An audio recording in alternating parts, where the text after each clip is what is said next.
जय मल्हार. पुण्यश्लोक अहिल्यादेवी होळकर यांच्या जयंतीचं हे 300वावं वर्ष आहे.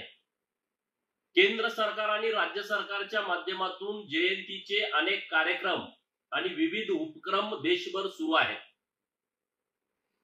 महाराष्ट्राचे लाडके मुख्यमंत्री देवाभाऊ हे तर नेहमी पुण्यश्लोक अहिल्यादेवी यांच्या विचाराचा आदर करतायत.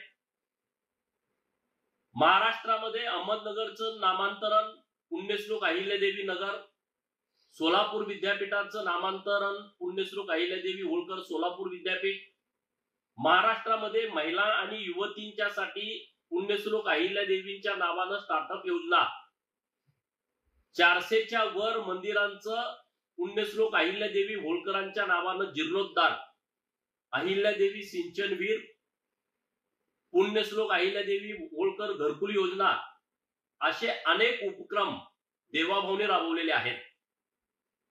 चौंडी हे पुण्यश्लोक अहिल्यादेवींचं जन्मगाव आहे. लोकाभिमुख राज्य कसं चालवावं याचा आदर्श अहिल्यादेवीने घालून दिला आहे.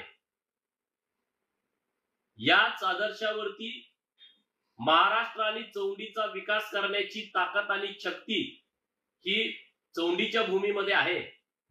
राज्य सरकारनं चौंडी येथे मंत्रिमंडळाची कॅबिनेट बैठक घ्यावी आणि यातून महाराष्ट्रामध्ये जे हिंदुत्ववादी सरकार आहे हे पुण्यश्लोक अहिल्यादेवी होळकर यांच्या विचारानं चालतंय असा एक संदेश द्यावा अशी विनंती महाराष्ट्राचे लाडके मुख्यमंत्री माननीय देवाभाऊ यांच्याकडे मी करीत आहे.